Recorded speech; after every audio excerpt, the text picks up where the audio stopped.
All right. Well, my name is Bill Lyons, and I'm acting as facilitator of the conversation here on just communities. And so just trying to, I'll be making sure that everybody's voices can be heard, everybody can participate in a respectful way. And I'll try to keep track of time.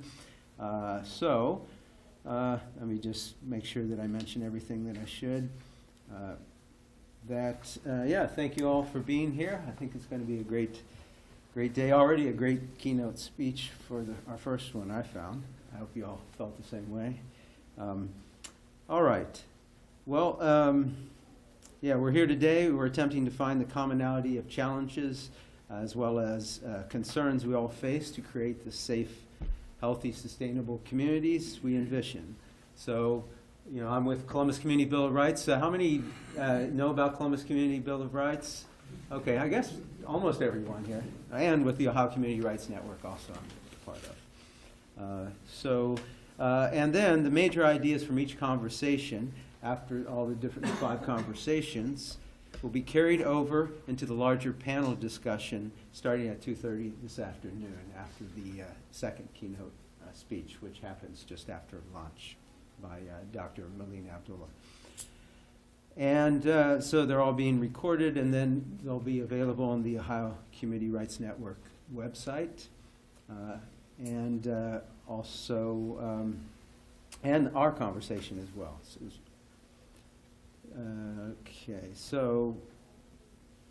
Here are just a couple little ground rules. It says that when we discuss the topics, we can become passionate about it, so we just want to have an open, respectful, and productive conversation. We won't agree necessarily on everything, but that's good because we'll have something to talk about. We'll try to, I'll intervene if somebody has too many questions, just to make sure that everybody has a chance to participate. So it's nice that we have a nice circle here and we'll try to stick to the issue. So let me introduce our 2 powerhouse participants here as speakers. We have, first, the way it'll work is I'll ask some questions to Bob. So let me just introduce Bob first here. And we've got Bob Fitrakis. A lot of you know Bob. Bob's an American lawyer, political author and writer, political candidate, a professor of political science in the social and behavioral sciences department at Columbus State Community College, where I also teach mathematics as well. He's been the editor of the Columbus Free Press since 1993, and he's written extensively about U.S. presidential elections, 2004, and the related 2004 U.S. election voting controversies. And Bob Fitrakis and Harvey Wasserman co-wrote Did George Bush Steal America's 2004 Elections? Essential Documents on What Happened in Ohio. A documentary record of theft and fraud in the 2004 election. Then his most recent collaboration with Harvey Wasserman is the Strip and Flip selection of 2016, 5 Jim Crows and electronic election theft. He called the first public hearing on voter suppression and election irregularities and was one of 4 attorneys to file a challenge to Ohio's presidential elections, Moss versus Bush and Moss versus Moyer. And then on my left, Terry Lodge. Terry has practiced law in Toledo for more than 39 years, handling civil rights, civil liberties, environmental-related cases of all types, an activist who's turned to the law, who's been fighting the good fight for us as well, for Columbus Community Bill of Rights and the Lake Erie Bill of Rights and other issues throughout Ohio. For years, he's represented the grassroots groups opposed to nuclear power, mountaintop removal, mining, nuclear weapons, fracking, hazardous and radioactive waste disposal, war, and now with CELDEF, Community Environmental Legal Defense Fund, the War on Community Rights, freedom of association and democracy. You'll know him by the catchphrase, when we win, it's a stay of execution. When they win, it's forever. Maybe you can explain that one to us. He most recently co-counseled with other CELDEF lawyers before the Ohio Supreme Court to have the people vote for bills of rights in Columbus and Toledo, which we're still waiting on a final decision on that. We filed a motion to reconsider after their decisions to support the Board of Elections to keep us from the ballot. So, with that, I will then start the questions. And what I'll do is I'll ask a few questions back and forth to Bob and then to Terry. And then after that, and then that gives us like an introduction, and then we'll open it up for everyone else. So I'll start with Bob. The first question is, what role does money play in our elections, and how does it affect local and state elections in Ohio? Well, it's obviously the key resource. The great robber baron Mark Hanna, to paraphrase him, was asked what were the important things in politics. And he suggested, well, there's two things. One's money, and I can't remember the other one. And again, here we're talking the bagman for again, John D. Rockefeller. Yeah. I mean, literally, you have bags of money going around to pay people off. So it's key resource, and we know some data on that. 1% of the population gives 90% of all the money. And basically, it's a resource that allows you to go out and buy the premier Democratic Party attorney, Don McTighe. So now you're sending a signal out, if you're a dirty, filthy fracker, that you have bought Bill Clinton's Ohio attorney, and even Dennis Kucinich's attorney as well. And he will make sure by standing there and filing the papers that the mainstream will know that there'll be no challenge to fracking in Ohio. There are some other considerations. Number one is that in most cases, incumbents have a tremendous advantage already. There's been studies, $1 million in name recognition. When I ran against John Kasich in 1992 as a Democrat, I had just published 2 peer-reviewed articles on the underserved poor people in Ohio, how the average person outside of the 9 urban areas was 50 miles away from a health facility, and in a solution you could bond, you could create a democratic board, you could serve these people. And Kasich went around saying, I've got a plan for health care. I'm not sure to this day what it was, something to do with savings, but I wasn't allowed to speak on my plan, but he could speak. Why? He's the incumbent. In some cases, money becomes a little less important, but you got to have some money, right? And those usually involve tax issues, where the left and the right come together, like VAST, Voters Against Stadium Taxes, right? When the Greens and the left and Democratic Socialists say, we shouldn't really, why should we pay for an arena that's owned by, multi-millionaires and billionaires, and the average person can't get in, and the right wing is just anti-tax. Sometimes those types of coalitions can come forward and beat back. Not that they win ultimately, which is part of your point. So 5 times the people of Columbus have voted down taxing public money going into arenas. But by God, they created, did you know that the revenue from the casinos isn't really tax money? That's something different, and that a nonprofit should be able to divert that non-tax money but public money into the nationwide arena. So money, of course, is the most important thing. And again, I was involved as the attorney when John Beard and his organization tried to change Columbus City Council. They rightfully, focused not only on redistricting, adding more seats, but also making sure there was public money available. And again, the notion that you should match local money, right? And you should try never to match the outside kind of dirty, dark, filthy money, which we're never really sure where it's coming from. But again, matching funds, we almost won with matching funds. When Michigan used to have them, they got rid of them. We came in second, nearly won the Democratic primary to seize the factories abandoned by GM and Ford and reopen them as worker co-op, bringing out the National Guard to protect the workers as they occupied and set up these new communal enterprises. So with very little money, we were able to, with $100,000, get a message out. So I think it's very important to be able to fundraise, however that's done. Okay, all right. Question for Terry. What are the key points of Youngstown? And here we have Susie, who's Susie Biersdorfer, one of the powerhouses of Youngstown, and Youngstown's one of our heroes. Youngstown's Community Bill of Rights Initiative for Fair Elections, first part of that, and what does it and why does it make sense to start locally instead of at the state or federal level? So I guess first talk about the Youngstown Community Bill of Rights Initiative for Fair Elections.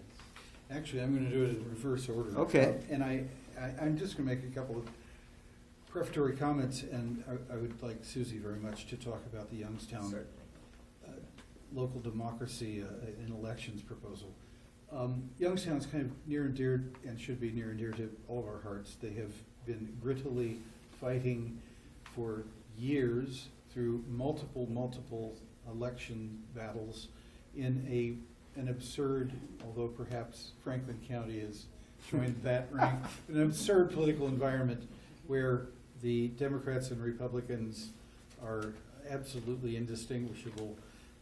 Their Board of Elections is populated by, among other things, an incredibly whiny Democrat lawyer who reminds the public every time he votes against the people that he is sworn to uphold the law. And it's simply amazing, since he doesn't really uphold the law when he does that. But I would like to make the point that it is important, as Mari said, but as pretty much I suspect all the people in this room know at some level, we're screwed and we are up against the wall and we are in a hell of a shape. This country was never a democracy, but man, it doesn't even look like a republic anymore. This is the corporate state. It is that. And when I do remind people in my doleful way that when we win it's a state of execution, when they win it's forever, it's because we are chronically, every generation, we have to, we're re-fighting the Jim Crow era. We are re-fighting this week, my God, the gender equality issues, things that people, hell, we're fighting against wars. My initial activism was anti-war activism nearly 50 years ago, and it's astonishing to me. I remember that the boomers thought after Nam, well, you know, we made some changes. And I realized as time went by that the changes were that most of the world recognized that wars of choice, imperialist wars, are really stupid, divisive, draining, and murderous, and even genocidal. The Pentagon thought, let's just not have a draft. That was it. Those were the lessons. So we still have wars that are draft-free with a tiny percentage of the population involved. Anyway, but I digress. The purpose of starting locally is because it's the only theater left for us to begin to achieve a beachhead, claw our way back. With that, I would like Susie to please give us a summary of what the Youngstown Community Bill of Rights for Fair Elections was about. And I might say this, we litigated this very issue as one of two last fall, and wasn't it 2017? Yes, Yes. right. And they were both just summarily wiped off the ballot with the typical whiny lawyer saying, I'm here to uphold the law, and blah, blah, blah. And the law says you people do not have a voice. Okay. Yeah, so we started our organizing in late 2012 after going through all the, contact your council persons, speak at council meetings, write letters to the editors, protests, rallies, educational forums, blah, blah, blah. So we started out with a ban fracking Bill of Rights, immediately labeled job killers and everything else. So by 2017, we had two, and we, it's always been about the water and protecting the natural environment and our right to local self-government and, no toxic trespass in our communities. So at that point, we probably had $400,000 to $450,000 spent against us. Each of the 4 campaigns funneled through unions and who knows how much dark money we didn't even know. Flyers and robocalls, and everyone was against us. The Republicans and the Democrats, they even use that. When the Republicans and the Democrats are against something and they're together, it must really be bad. So, Or you know you're doing something right. well, that's right. That's why we don't lose until we quit. Yeah. So anyway, we, with the help of CELDEF, which has supported us since 2012, we came up with a People's Bill of Rights for fair elections and access to local government. And we wanted to try to say that only Youngstown registered voters could donate up to $100 per candidate and issue. Now that, of course, would have gone into the courts like everything else goes into the courts. But also, we in Youngstown have to sign up a week in advance to speak in front of council. So we don't even know what their agenda is. And, sometimes stuff happens, shorter than a week ahead. And they just, like most councils, just have to listen to you. You don't have to really do anything. They don't have to answer your questions. They don't have to make any comments on it. So they're basically, many times they were on their phones while we were up front doing that. So anyway, so we wanted to say that, we ought to be able to speak there without signing up a week in advance. I mean, even if we had to sign a notebook that says we're going to talk tonight. Yeah. Because it's not Just one thing, Columbus, for meeting. Columbus, Yeah. you have to sign up in the morning before it, so it's not the Yeah. week in advance at Yeah, least. but I mean, still, it's Yeah. not our public meeting Right. for sure. Right. So, and then we also had added in here the right of initiative lawmaking, because that is really what is at stake now is, do we even have the right to petition our government when it's not protecting us? And as we've seen, we've been thrown off the ballot because of that. So, they tried, and again, all around Ohio and beyond, with money and with, just trying to make us go away, make us give up. So then in 2016, at the state level, they passed this HB 463. It's called the Christmas tree bill. They stuff all kinds of things into it, even though, bills are supposed to be one issue. Anyway, so they made this law that boards of elections had the judicial power, which they're not part of the judicial system, to decide whether an initiative that the people had collected the right amount of signatures, and gone and had them validated, gone through all the things that the right of initiative is part of, or, our rights. And so that was signed sometime in early 2017 by Kasich. So that was, boards of elections could throw it off. So they threw it off. And again, that, we've been doing the drinking water bill. This is things that we would bring around to people. They'd thrown the drinking water one off, and they never even looked at this one. It was probably like, oh, we'll just, there was no comment on from the Supreme Court. So this was 2017. I mean, we were really driven because we got, signatures. And one thing that we found after a number of campaigns is get your signatures on election day, whether it be May or, early voting too, if you got somebody out there. But, you know, I mean, door to door is a way to talk to people and learn that, but to, you know, to just try to get on the ballot. Yeah, so that's about it. So we haven't, you know, had the people or the power to get this one done. So, yeah. I want to, Yeah. I sort of want to punctuate your comments, Susie, with the following. This is from a friend of the court brief. It was filed in the Ohio Supreme Court against the people of Youngstown who were trying to put these two issues on the ballot last year. This is a friend of the court brief filed by the Western Reserve Building and Construction Trades Council, the Youngstown-Warren Regional Chamber, the Youngstown-Warren Black Caucus, the Community Mobilization Coalition, and the Mahoning-Trumbull AFL-CIO. So a lot of union opposition to simple democracy, simple local involvement. And their specific complaint, to put it kindly, and I could almost, as I was reading this last year, I could hear the splut. It's just so outrageous. In fact, this proposed charter amendment would prohibit corporations, labor unions, political action committees, political parties, and all other campaign funding entities from donating to local candidate and issue campaigns or spending money to influence the outcome of any ballot measure or candidate. Oh my God! Duh.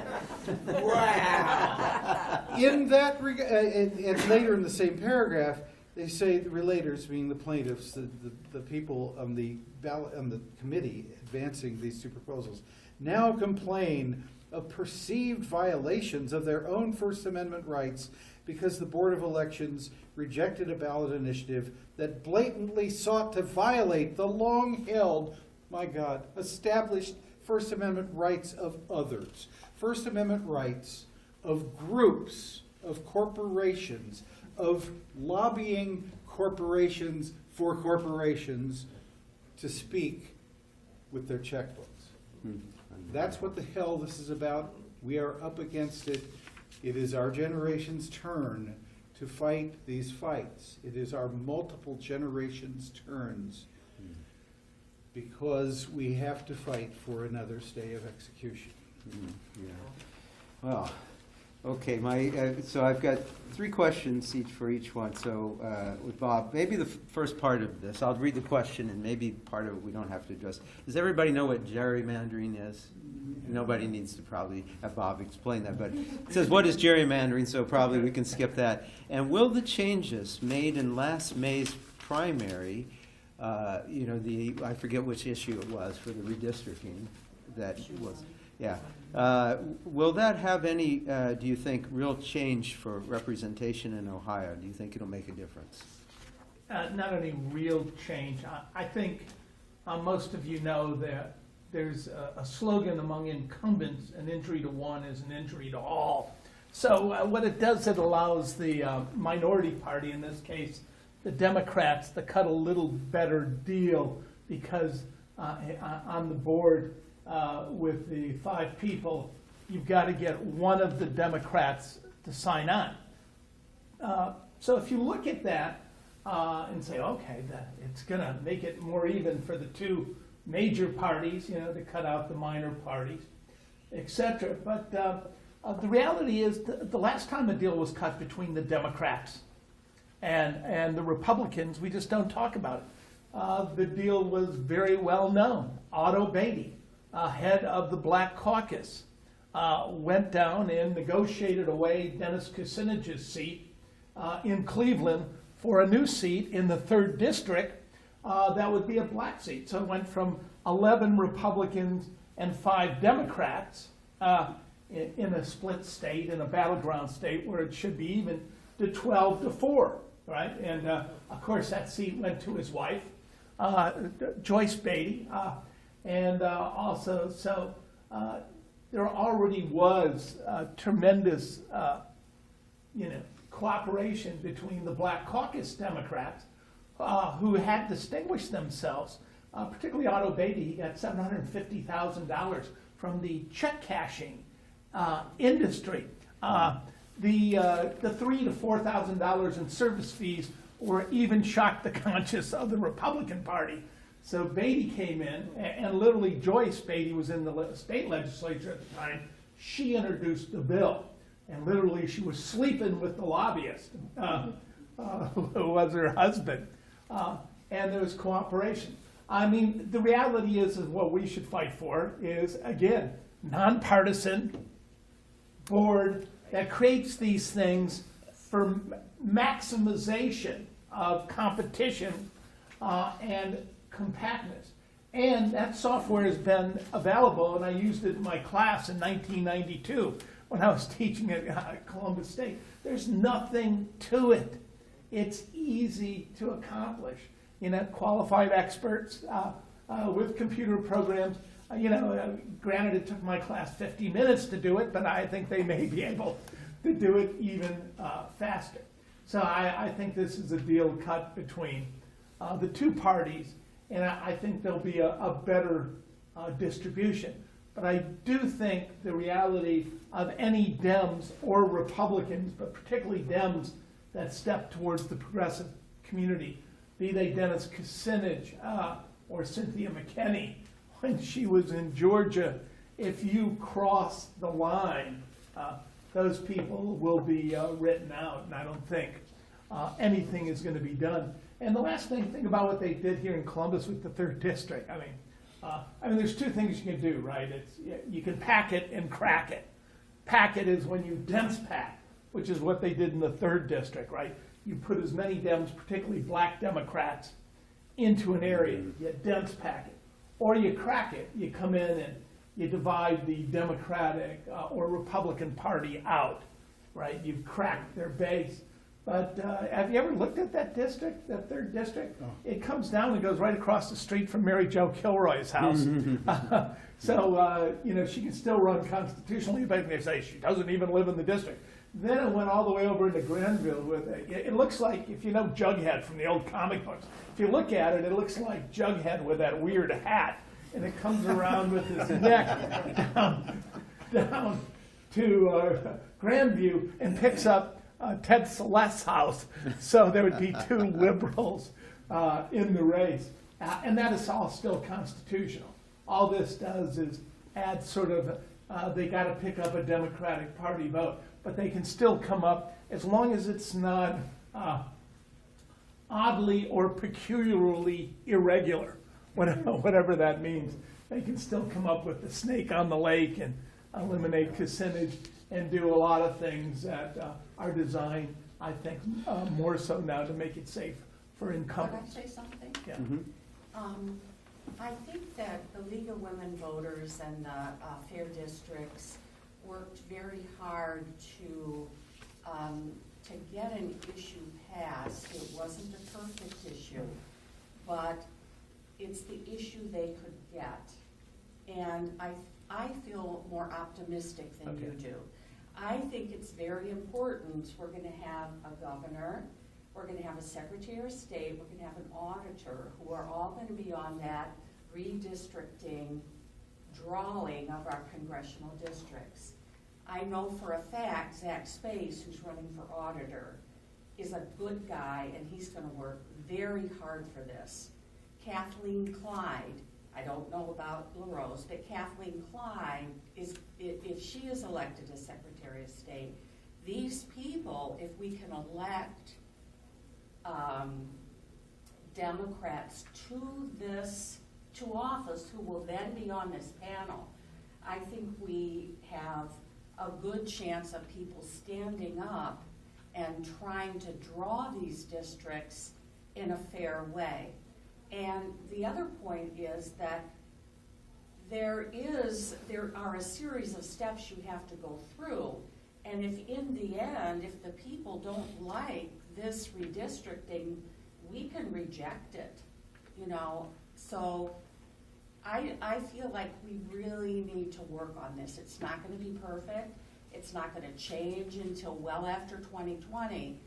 But if we don't stop this gerrymandering, we're going to continue to have primary elections that are going to influence the people in our state house, the state senate, and our federal government. Okay. Yeah, I hope you're right. Yeah, time will tell. Yeah. And it is an improvement because we had, I think, one of the worst imaginable systems that whoever Absolutely. controlled it did whatever in the hell they wanted. Yeah. Okay, so next question for Terry. How and why do you think our state and local elected officials work against citizen-led initiatives? I mean, there's a lot to say on that. And why are courts supporting ways to undermine our rights to local control and the First Amendment? It's an easy one. The three branches are, as we know, judicial, legislative, and Executive. and executive. And the Secretary of State, for those of you who don't understand how boards of election work, the Secretary of State appoints all of the 4 members of the boards of election, 2 from each of the two-party duopoly. And and he can remove them for cause. And what it actually sets up is a system where whoever controls the Secretary of State office is the tie-breaking vote if there's ever a 2-2 tie. Unfortunately, in these community bills of rights litigations I've been involved in, and it's about 9 or 10 so far in the last 4 years, there's only been a couple of times when the Democrats have voted on the side of the people.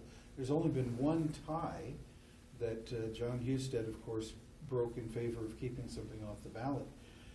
But what you typically have, and it was most disturbingly, I think, displayed in the Toledo Board of Elections voting, a month ago, what you have is the two parties line up against the popular interest in having an initiative put on the ballot. And then you have this really bizarre emerging Ohio Supreme Court doctrine. The ruling class in the Toledo case, it was 6-1 basically to keep the Lake Erie Bill of Rights off the ballot. But there's this interesting squabble going on in the ruling class that runs the Ohio Supreme Court. It was a 3-3-1 decision.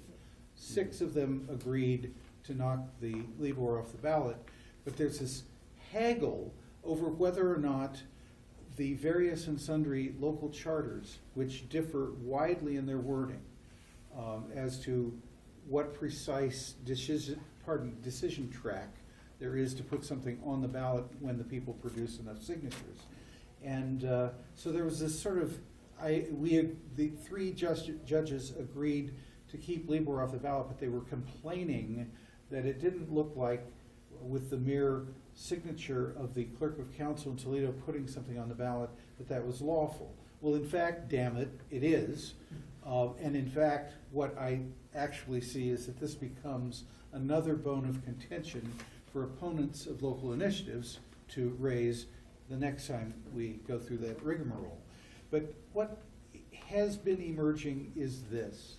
The Ohio Supreme Court this year, in the 2 cases that we've advanced, each time has said, we don't have to get to whether House Bill 463 is illegal or unconstitutional. We can decide this on what's called less than constitutional or sub-constitutional grounds.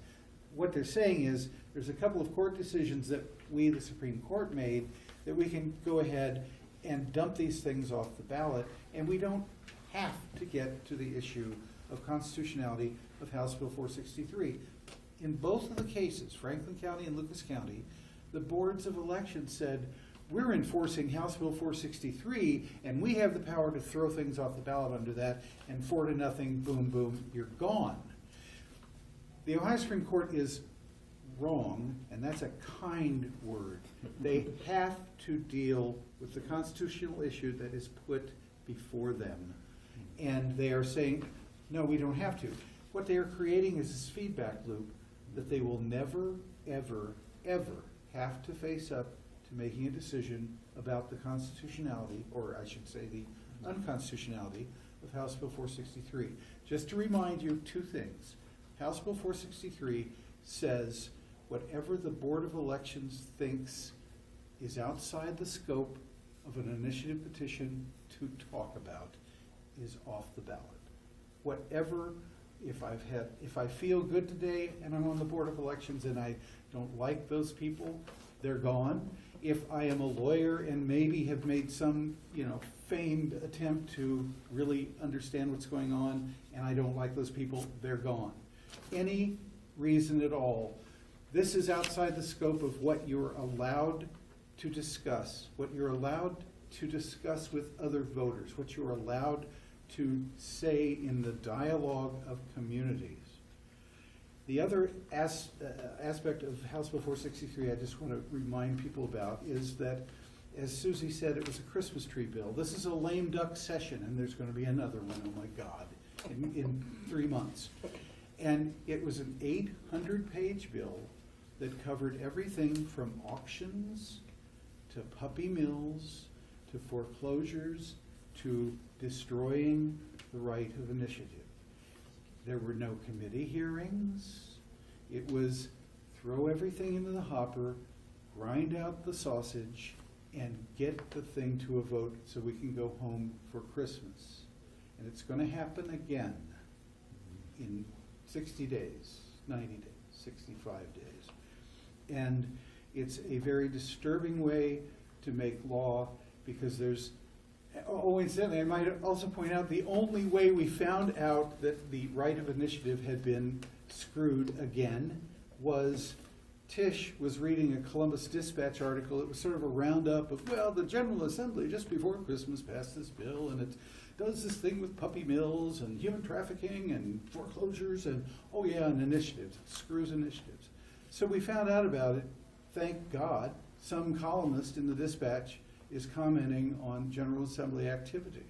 But it's amazing. And no committee hearings, zero opportunity for any participation at the General Assembly level. 20 years ago, after the Republicans, and I'm bipartisan in my criticisms also, but I was amazed when Linda Fernie, a longtime state senator from Toledo, told me, Terry, in Columbus, the majority party has so many seats that they don't even tell the Democrats sometimes about committee hearings because they don't need our votes and they don't want to hear it. It's just amazing. That's what has happened. We have a unicameral, well, it's a bicameral legislature, but it's essentially one party. And even when the Democrats, a few of them attempt to stand up for some matters of principle or importance to people, they are easily overwhelmed. Thank you.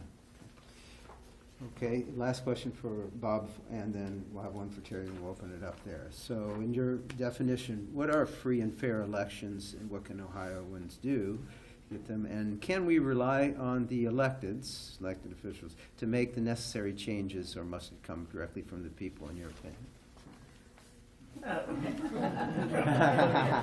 Maybe we've addressed some of those already. Yeah. Okay. Yeah. You can take it to 12:15. 12:15? Okay, thanks. Okay. All right. I wrote an article at the American Political Science Association and went to the pre-conference. I was invited by Harvard, which does comparative democratic studies, and they rated the United States dead last of all the long-standing democracies, 47 up. But a key point in a free election, must be transparent. Suzanne and I went down for the first election after the Civil War in El Salvador in 1994. We went to the conflicted zone where the Mano Blanco, the death squads met, and the guerrillas were fighting it out. And when they negotiated, they had certain demands. They wanted a big, large, transparent ballot box so you could see what was in it. And they both sides demanded the ballots be counted before the world, in front of the media, in front of the people, in front of both parties. Now in the United States, we've taken a dramatically different approach. We allow partisan, for-profit corporations to secretly program the computers, the firmware on the machine, and the software. But on September 26th, the New York Times has just discovered this in a massively long article that reads like a rewrite of the 8 books Harvey Wasserman and I and Bev Harris and Mark Crispin Miller have all. Apparently there was a huge problem in Ohio in 2004 that the New York Times, which attacked us for bringing this up in 2004, now admits to, including in Youngstown. My figure's 31 because I go from the Board of Elections source. They say where 25 machines had a calibration problems. You pushed for Kerry and it jumped to Bush. Oh. So, I mean, that's been around for a long, and apparently, they even mentioned Gahanna Ward 1B, the famed Loaves and Fishes precinct, where 735 people voted and Bush received 4,325 or so votes. It was a miracle of epic proportion. Thankfully, they had left the machine out for a month that was easily hackable with a plug-in in the back. But it was at a born-again Christian right-wing church. I'm sure it was safe, and no one there would do, devilishly evil things. So you can't have a free election. And 40% of the votes in Ohio are still counted on DREs, right?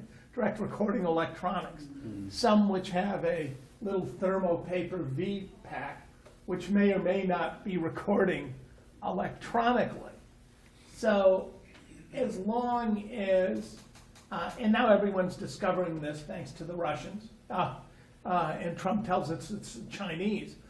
But why don't we start with our own corporations? The Orosevich brothers who came up with these ideas, to use this computer software. Their early contracts, they worked for the CIA, rigging elections in the third world.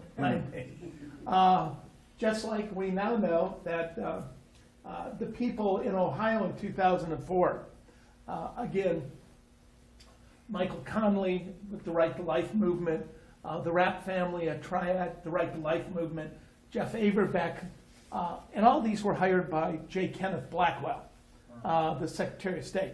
So a tremendous difference between her and Jennifer Bruner, who actually did the Everest study and revealed that there had been a back door. Right, in 2004, the supercomputers in Ohio supposedly went down at the last second, right when there was an unprecedented shift of more than 6% of the vote away from Kerry and the Bush towards Bush, and that was counted in Chattanooga, Tennessee, in the old Pioneer Bank building, where there was a server farm that handled everything from Karl Rove's email to the Swift voters, truthers against Kerry, to the Ohio vote count. Now, in any other country, that wouldn't have mattered. But also, in the last election, just one key point, 13 states, the vote count in those states, had they occurred in a nation state outside the United States, our State Department would not have counted them as credible because the exit polls were so out of variance, 3 or more standard deviations away from how people said they voted. They were, and by that standard, that's a flag for this U.S. State Department. We would have not verified those elections. We would not have accepted them as credible, and we would have demanded a revote, just like our State Department did in 2004 in the Ukraine, where Michael Connell had been working with Manafort and other people on that election. So a lot of the same people that appeared to have rigged an election for a pro-Russian candidate were also showed up later to rig an election on behalf of Putin's favorite people. They were also working here in Ohio. So free election and a fair election. I would argue a fair election is even broader, that it encompasses resources.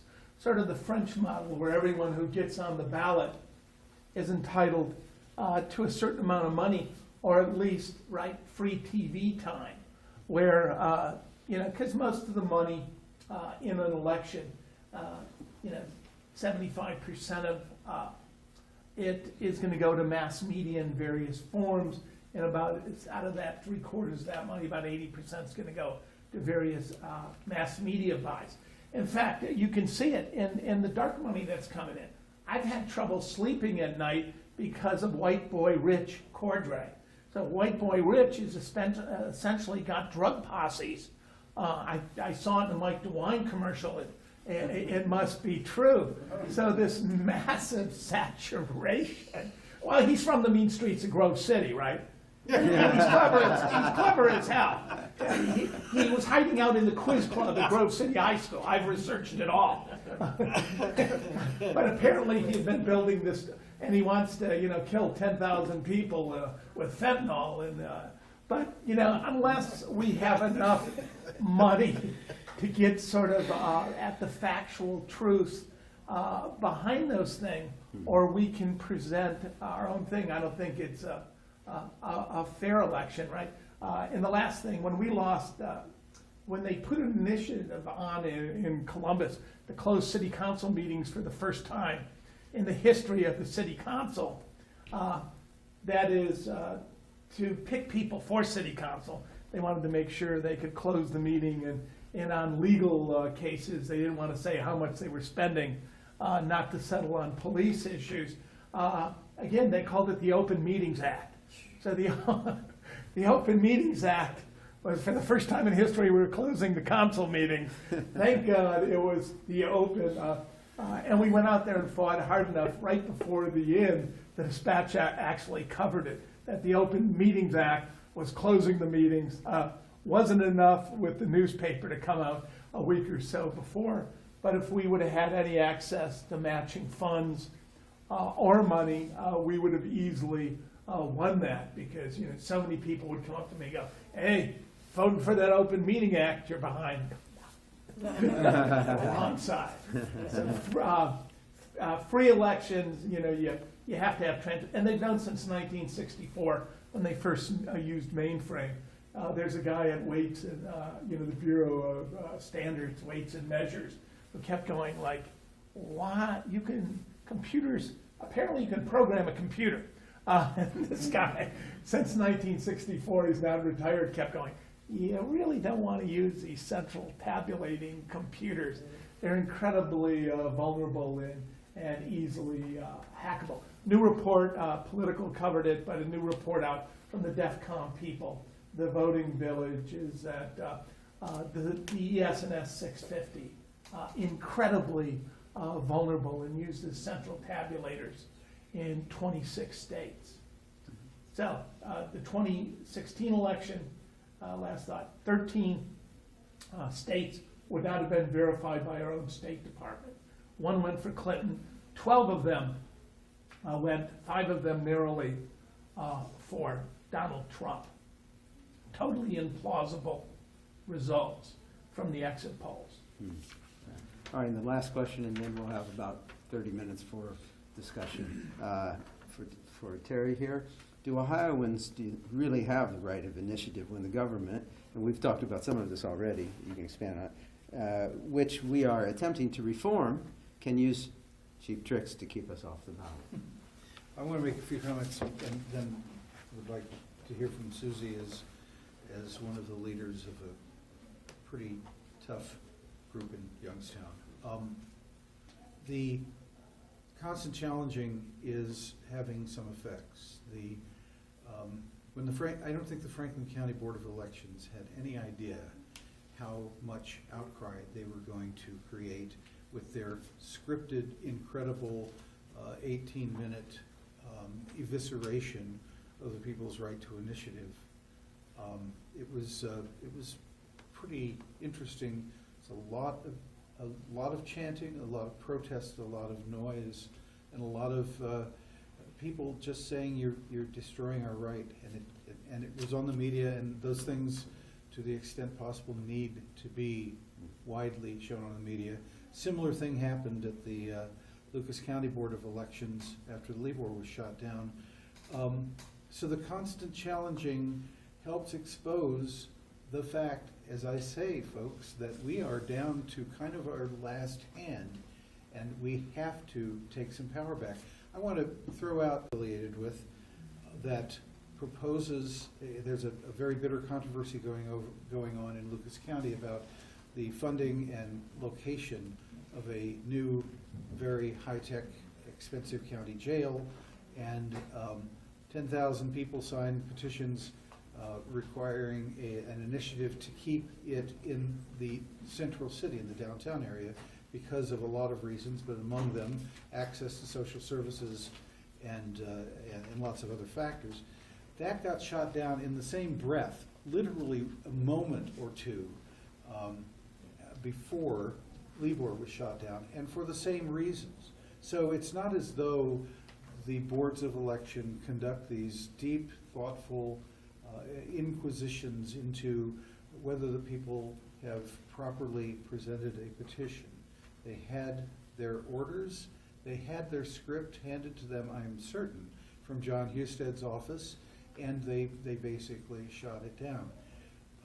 So it will be interesting to see if that case is similarly overruled and that measure is kept off the ballot. It's one of these things where there is sort of local zoning authority, and people do and have in the past initiated measures to change and alter local zoning laws.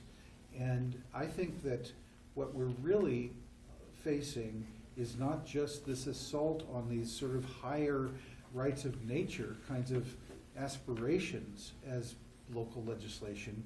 I think we're looking at a frontal assault on the people having any say, on the people having any role other than to beg and plead on bended knee they're the best legislature that money can buy. Susie, would you like to add anything? Just a couple things. We did also have on that Bill of Rights, paper ballots. Oh, right, yes. Nonpartisan, the primary election would elect, I think we had, I haven't read it in a couple months, 2 people go to the November and the election in November, because oftentimes in local communities, the candidate wins in the primary, and it's certainly in Youngstown area, the Democrat who wins in the primary is automatically, they're in. There's usually no one else, or it's very low. That was one of the criticisms yeah. they used to make about the South. The primary election was the deciding election. Yeah, because a lot of people won't even vote Right. then. We're on the ballot in November, and the reason is, in May, our Board of Elections voted to keep it off. CELDEF, we went to the Ohio Supreme Court, and they took over a month, because it was April 24th, about 2 weeks before the May primary, that the Ohio Supreme Court said put it on the ballot. So, we didn't know what was going to happen, but, we all charged ahead. I think we had about 45, 55 that time. So we decided in mid-June, we're just going to use the same wording because the Ohio Supreme Court said this should be put on the ballot. So, with a skeleton crew, we got the necessary signatures again, and our Board of Elections basically felt that they couldn't, keep it off the ballot because it was the exact same word. But let me explain. So a year ago, the 2 measures were on the ballot and were shot down. Each of them had provisions in them which gave citizens the right to sue to enforce those initiatives. The group in Youngstown decided in winter, before circulating the petitions for the May 8th election, that they would remove the enforcement provision. The Ohio Supreme Court, ever busy looking for some kind of way to keep stuff off the ballot, said this is aspirational. It's symbolic. Therefore, because it doesn't have that nasty enforcement mechanism where people might actually try to use it, we'll let it go on the ballot. And of course, they screwed around, and there was a 14-day campaign. And of course, during that time, the PR firm was lined up, and the 30-odd thousand bucks, and the direct mailing, and all of the other stuff in opposition was already queued up, ready to go, while the people are held in suspended animation, and they have a 2-week campaign. So it's sort of talk about being damned with faint praise, that is an example. But, so we're in the situation now where, yes, they're on the ballot. The Board of Elections basically realized that they would be hideously embarrassing themselves as opposed to extraordinarily embarrassing themselves if they kept it on. Yeah, and the new opposition is called Restore Ohio's Values. The address of it, or Restore Ohio's Future.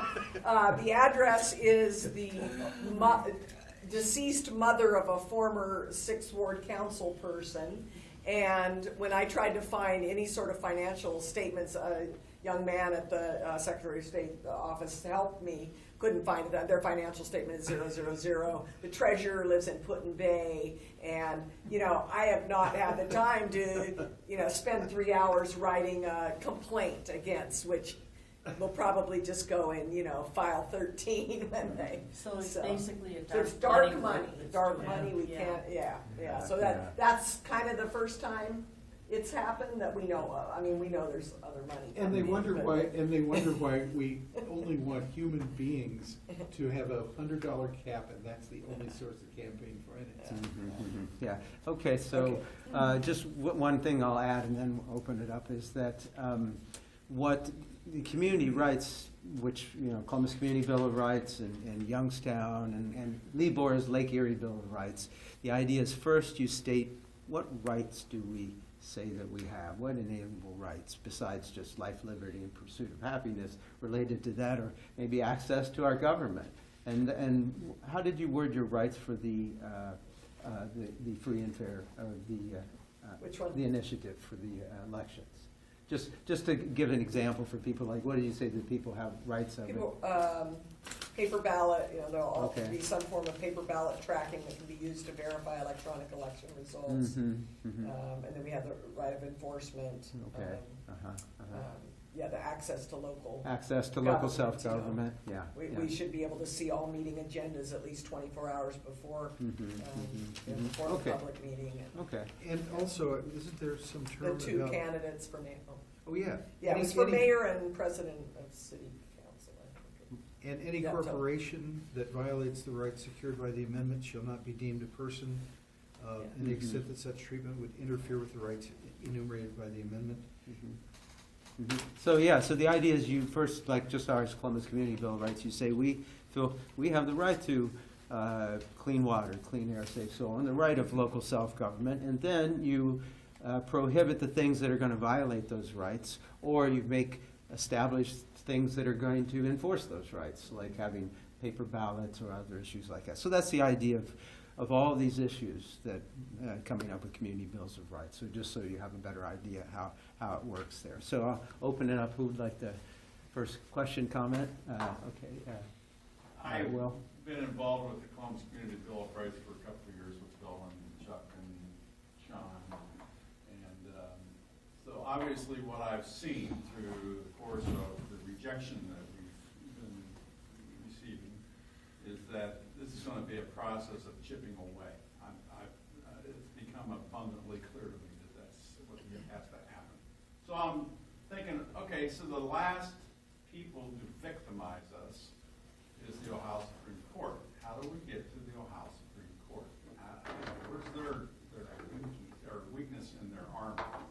And so I thought, well, I'm going to sit down and do a little bit of study because I virtually knew nothing about the Ohio Supreme Court. I now know that there are 6 members, 6 associate judges, and 1 chief justice.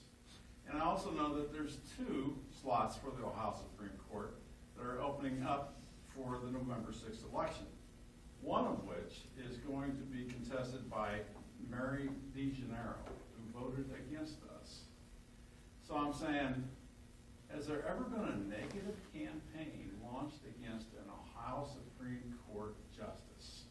Can we impact that to where maybe not necessarily attack her just because, we are, my idea would be to attack her because she's the only one that's out there that we can go after, other than, one of the 2 candidates for the other seat that's being vacated by O'Donnell because he's chosen not to run again. I'm saying, my question is that a strategy? I mean, do we launch some sort of maybe a social media campaign against her and say, hey, look, this is the person who has decided to deprive us of our democratic rights. Well, I think one thing that, and then just a comment about, most people don't know much about judges, and you're not alone. And it's so hard to get accurate information on them.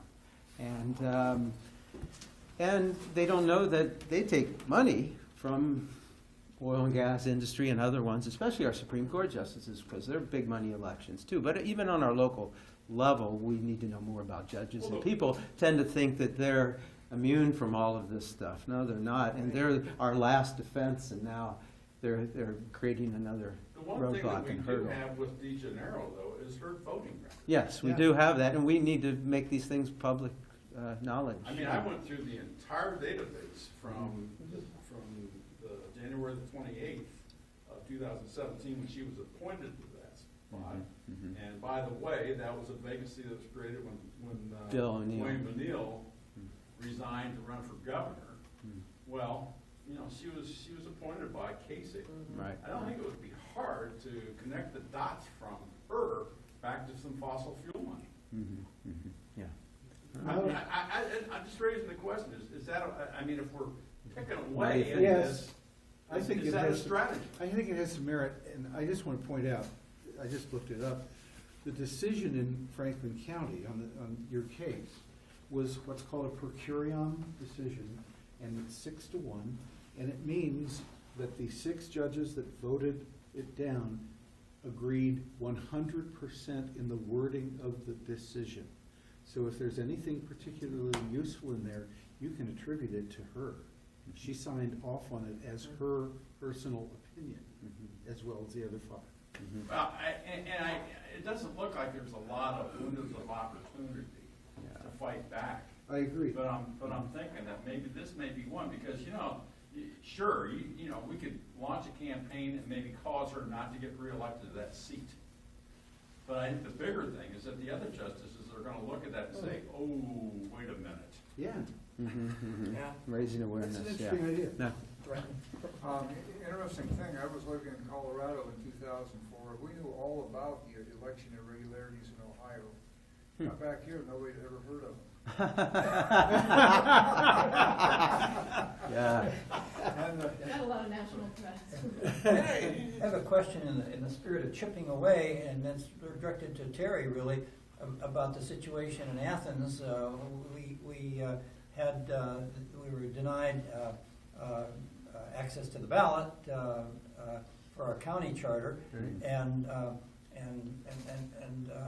we challenged that, and at the local common pleas, we did not get support, but we challenged that in the district court. Terry represented us, and it was an odd sort of non-decision, and my question is what do we do next in terms of chipping away at that? We are doing some definite things next.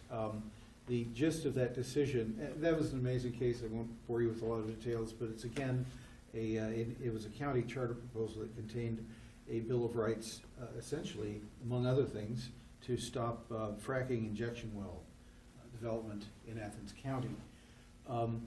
The Court of Appeals, we had a really lively March 1st oral argument this year, and then they proceeded to go underground for months. I mean, they were asking really, 2 of them at least, were asking very intelligent questions about the constitutional basis for communities to have a say in governance.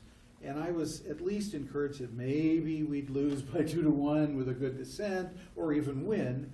And after these 5 months of supposed deliberation, what they emerged with was a decision that said the county common pleas judge didn't really finalize the order correctly.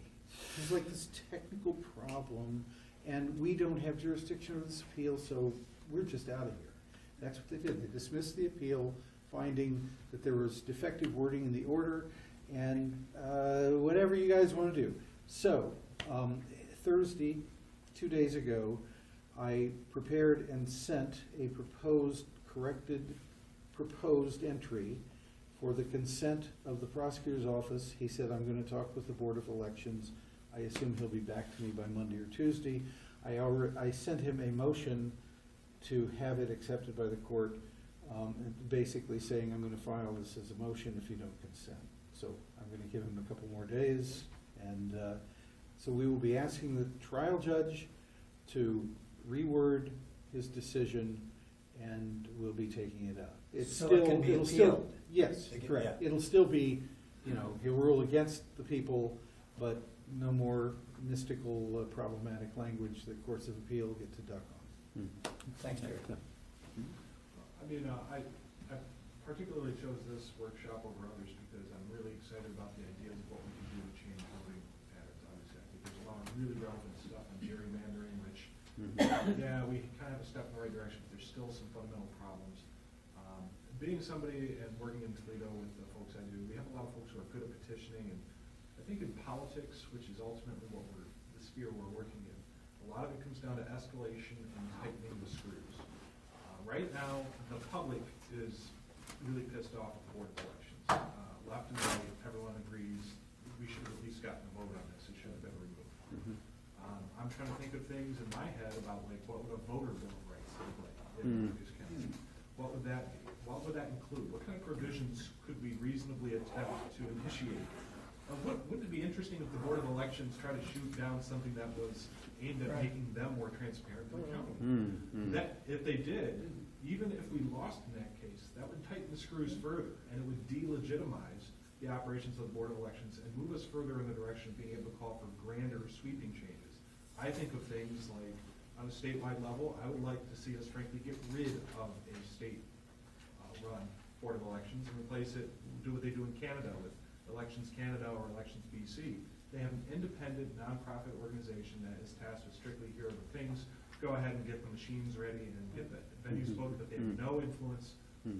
They're kept outside the sphere of, there's some regulations that can't be messed with politically. I mean, independent nonprofit organization that actually administers the elections rather than being directly involved with political appointees, I think would be a huge step in the right direction, something we could push on the state level. But to get there, we have to keep highlighting how illegitimate our current system is. But the key thing I think that would have to be in there is a constitutional right to vote. I mean, that is now determined by 50 state secretaries of state, and it should be a simple, it's in the European Union Constitution. It shall be the duty of the election officials to register their citizens to vote. I mean, Houston, with this recent Supreme Court decision, he purged, right? I mean, they can't flip elections without first the massive, deliberate stripping of the vote from the urban areas and poor people in the state. Now that he's won the right to do it with, if you don't return a mailer when you haven't voted into election, it's absolutely absurd. And I think if we can get it before the counties starkly, and put forward a right to vote, because most people think we have a constitutional right to vote. What we have is a judge saying, well, your rights were violated on voting day. I think that's worth $500. That's kind of the going rate. If I could amend that to just say a constitutional right to vote and have that vote counted. I like that too, yeah. That's getting really crazy. Okay. Radical. All right, Suzanne's had a question next, and then I'll. Was that directly for him, or? Well, Oh. it kind of relates to what everybody's been saying. I was just Okay. gonna, Okay, I was good. gonna put out there, where was the Free Press, where the Green Party, and the Green Party's been the only party that's ever asked for a recount, paid for a recount. Yeah. All over the Including in country and 04. In Ohio, but what we have the right to do as a political party is get people with the polling sites on election day. Everything we're talking about here is let's get people out to vote. Well, do they feel comfortable going out to vote if they don't know if the vote's gonna be counted, if they don't gonna be allowed to vote, so on and so forth. So we do have an election protection plan going on for this fall. Pete Johnson here at the Free Press is gonna be collecting names if anybody wants to be involved in that anywhere all And over you the don't have state. to be a green or unaffiliated. In Anybody can do 2012, it. it was mainly Obama people that volunteered for the Greens. There are a lot of different jobs people can do. One is actually being in the polling sites. One of them is watching the vote count after the fact, sitting at your computer on election night, watching as the screenshots come in to make sure nothing flips funny.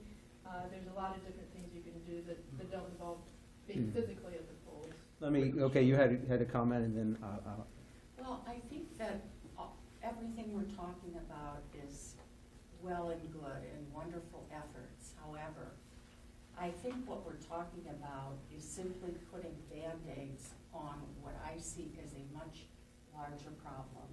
And that is, we have elected people who are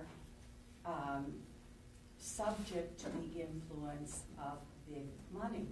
That is corporate money, wealthy individuals. And you quoted that at the very beginning of your talk.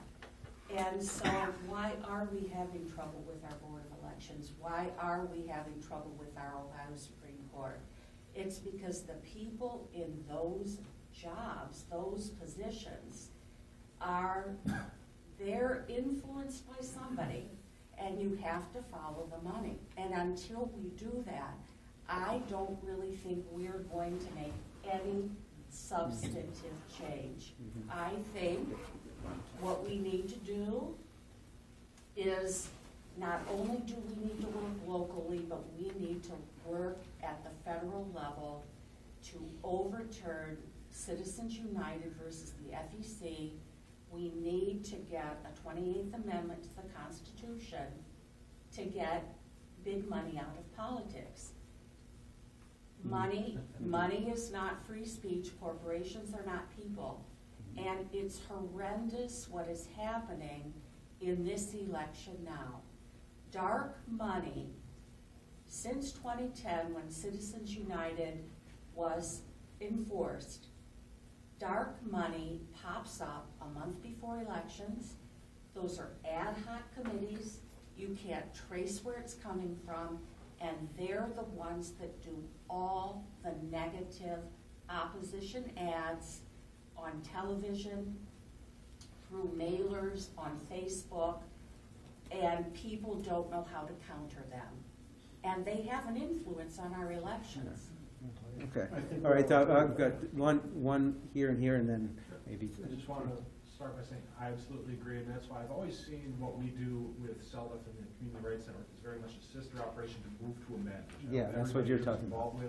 Or if not, get involved, because they are working locally, state, and nationally. Right. There's a very strong chapter here in Ohio, and I think that you're absolutely right. Elections are always going to be a rigged game until we can get that to push forward, but there is a growing movement for that. Right. My other comment was just to Suzanne, direct response, saying I really like the election protection point. Maybe something, I'd be curious if the legal minds could weigh in on this, but could a community, a voter bill of rights in a county actually decouple or create an opportunity for people to sign up observers without necessarily going through a political party apparatus? Could citizens do that, and could we attempt to legislate If you have that something to make on our the ballot, that committee would have the right to appoint election observers. Yeah, and or citizens can sign up without having to go through a gatekeeping political entity, would be great.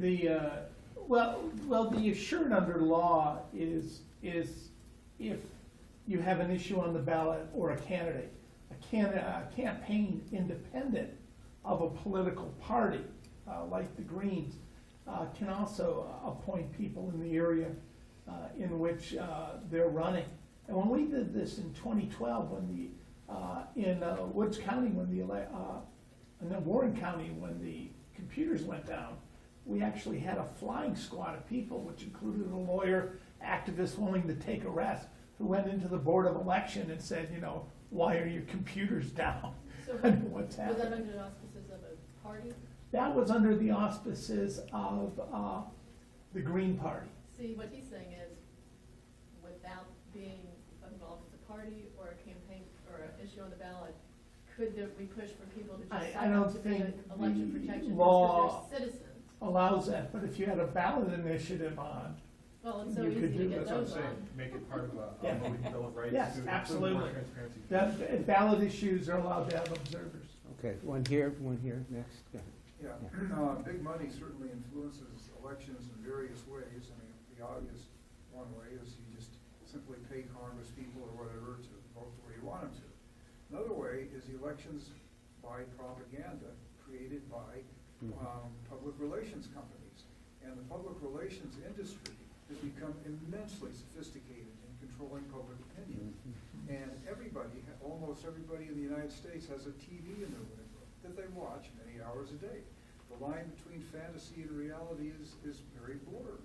People think we live in a free country. People have this, you know, this idea about what things are all about here that is completely different from the way it really acts, really is. If there's any way that we can possibly, you know, reach out to people and let them understand that we have this PR apparatus that's actually controlling their opinions, then that would take away part of the power of the big money in politics. If you buy propaganda and put it in front of someone and they don't believe you, then they don't believe the propaganda, then that nullifies that. But right now, you know, I mean, it is just, it's soaked up by most of the population. So that's one approach. We need to get a PR firm to work on that. You know, there's a movie coming out on PBS called Dark Money, October 1st. Yeah, I've seen At it. 10 o'clock. And I previewed it with some groups, and it's very good. Yeah, Is that Jane Myers? No, she's not in it. This is the name of, and it's about politics in Montana. What's it called? Dark Money. Dark money, yeah. And believe me, if you watch that, you will see exactly how this is working and exactly how it's happening. I look forward to seeing that, yeah. Maybe we got time for just a couple more and then it'll be lunchtime here, yeah. Well, remember what happened to me? Ran for U.S. Senate under the Green Party.